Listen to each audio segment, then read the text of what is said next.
Hi. Yeah. Gosh, I almost have forgotten my question. It'll come back. Oh, I hope so. So you were just saying about... Oh, God. Was your question stimulated by the conversation we just had? Yes. So it's about what is happening being less and less what you're calibrating to, but the flip side of it being more and more what you're calibrating to. In other words, it really is a good thing when you know what you don't want, because what you do want is somewhat activated. Okay, that's it. Yeah, we thought it might be. Yes. Because I've been trying to create and then going, I can't create from what I don't want.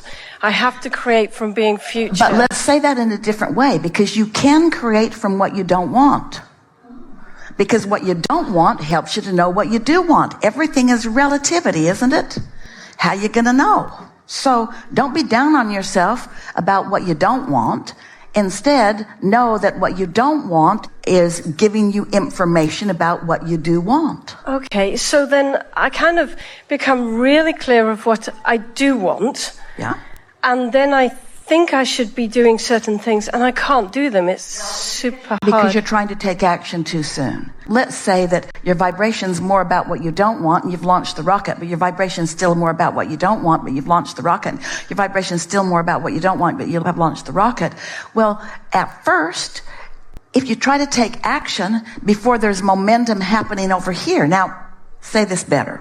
There is momentum happening over here, but you're more tuned to the momentum that's happening over here where you don't want, rather than the momentum that's happening over here where you do want. It will tip. It's like a fulcrum that will tip, and you'll feel it. And it will be like an impulse. But until you get the impulse, don't worry about it. Don't try to push the noodle. That's the thing that makes you exhausted. It makes you think that you're not good at it. It would be like getting in your car and refusing to turn it on. And just say, I'll just drag one foot out the door and pedal. Well, you might be able to do it. You might be able to do it under the right conditions. But why not just turn on the engine? It's sort of the same analogy. Don't ask things of yourself until you're hooked into your true power. Because there's a feeling like I just want to forget everything. And like I've got a twin sister, and we would play and we would make stuff up, and like we used to look in a big mirror, and we'd look into the mirror and we would see things that would always make us laugh, mostly. And we just played throughout the day. What do you think made you start getting serious? What do you think caused an erosion of the playfulness? When we started to have to make things happen. So the playfulness didn't go away. You just focused somewhere else. So now, same thing. You can let the lack of belief go away by focusing somewhere else. It's all about focusing. So if I give up all that I want... Can't do that. I can't do that. You could give up your resistance to it. And then I'm afraid that I won't take any action. There, you have just pinpointed. You have just explained the human dynamic. You just explained it. This is really good.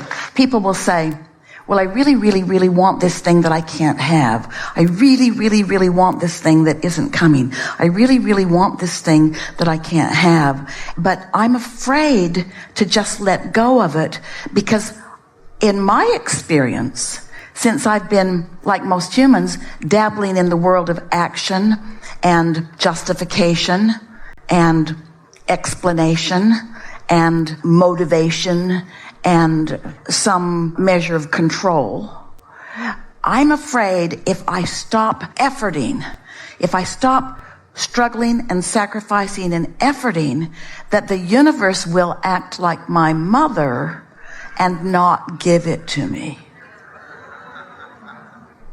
If I don't plead a needy case, and if I don't really sell the case, if I don't really whine and cajole and make it really hard on them if they don't give it to me, then they won't give it to me. But the universe and the law of attraction and your mother are so different from each other. It's like I'm afraid to just let go of my angst, because I thought it was my angst that was grinding it into place. And we say, your angst can only grind so much into place, and it's not that great. Let it go and find out what true leverage is. And no, you can never, ever, ever, ever, ever, ever, ever, this is going to take a while, ever, ever, ever, ever, ever, ever, ever, ever let go of your desire. You cannot let go of your desire. You cannot. You know why? Your inner being's all over it. And your inner being knows who you really are. And your inner being has wrapped itself around all of the desires that you hold and is sending a signal to the universe, a signal to the law of attraction, a signal of attraction, a point of attraction to the universe. And all of the cooperative components are being gathered for you. And you dare say, never mind. Oh. You cannot let go of your desire. That's the worst feeling in the world. When you even try to let go of what you want. Nothing feels worse than that. Because it separates you from the whole of you who's all over it. Who sees it, who knows it. You know how they say you can't be a little bit pregnant? Sort of like that. Sort of like that. It's going on. Yeah, because it's as if there's a part that says, no, I've got to keep feeling bad. I can't feel good. I can't go mountain biking and do the things I love. Yeah, well, you might want to stop acknowledging that. Yes, yeah, okay.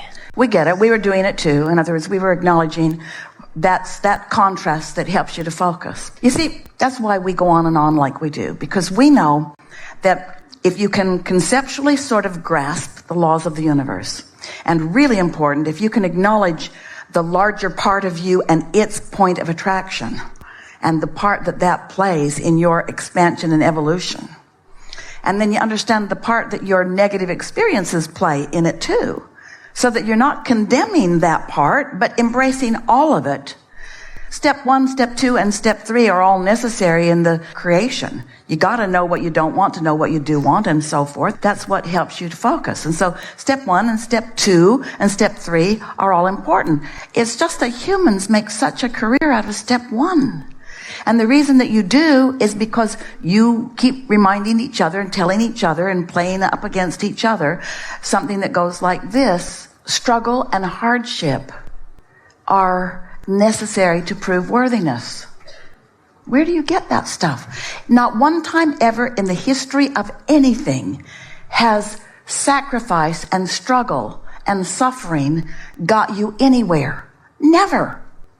It's the emotion that indicates separation from source. The feeling of sacrifice, that's the feeling of pinching yourself off from source who's still beaming for you and at you.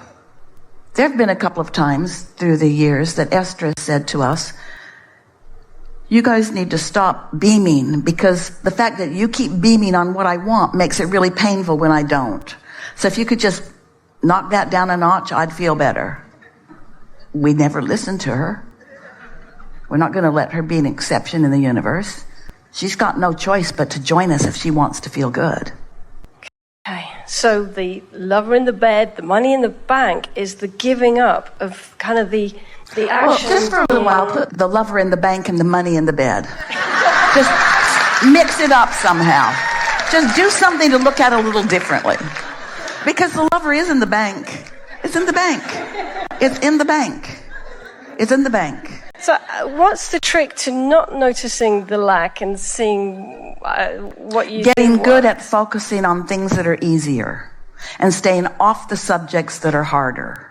It's like when you say, I can't do that, then stop trying. I can't see it the way I want to see it, then stop it. We like to do it this way. So let's say that some situation is really active in you and you don't have something manifested right now that you want. You've got it. You just can't see it, hear it, smell it, taste it, touch it. So you're focused upon it not being fully manifested. And you're calibrating to the current existence that is not what you want it to be. And you've been doing it for a while, so that calibration comes easy to you. And it's really easy because there's so many people around you doing the same thing. All the lover gone bad songs, and you can hardly find anything on television that doesn't hurt your feelings. Everything on television seems to be designed to tear wings off flies and poke at you. In other words, it's like just sort of mean to you. And so as you focus there and therefore continue the calibration there, it just sort of perpetuates that resistance that holds you apart from being a cooperative component. All the other cooperative components have been gathered. You're just the holdout. So take a notebook and write just briefly. Open a page. On this side, you're going to write a little bit about what's going on and how it feels. And on the other side, you're going to take a non-physical approach to it. You're going to let yourself calibrate the way your inner being is calibrated on it. And you can do it provided you know you have an inner being, and you know that your inner being has a perspective, and you know that negative emotion means your perspective isn't the same, and you know that your positive emotion means that your perspective is the same. So as you know these simple things, and you do, then this is an easy process. So you write the situation. I've been waiting for a long time and it doesn't seem to come. And how I feel is lonely and disappointed and unsure and lonely and disappointed and unsure. And I feel lonely and disappointed and unsure and impatient and lonely and disappointed and unsure. And we say, okay, that's enough for that. But you acknowledge where you are. You're not pretending that you're somewhere else. You acknowledge, you're owning, this is where I am. And the value of that is that if you acknowledge where you are, now you will be able to consciously feel the improvement. If you pretend that it's otherwise, I don't want a mate, I'm going to give up that desire. I don't want a partner, too much trouble. Gotta compromise all the time and go to restaurants that you don't really like and go to bed earlier or stay up later. You're really funny people. But you can't give up your desire because it's active. And so you're going to acknowledge where you are. I feel lonesome and disappointed and like I'm not a good creator. Time to turn to the other side of the page. Now, on that side of the page, these words help you flip to the other side of the page. You say something like, however, do I mostly feel lonely or engaged? Do I mostly feel lonely or interested? Mostly.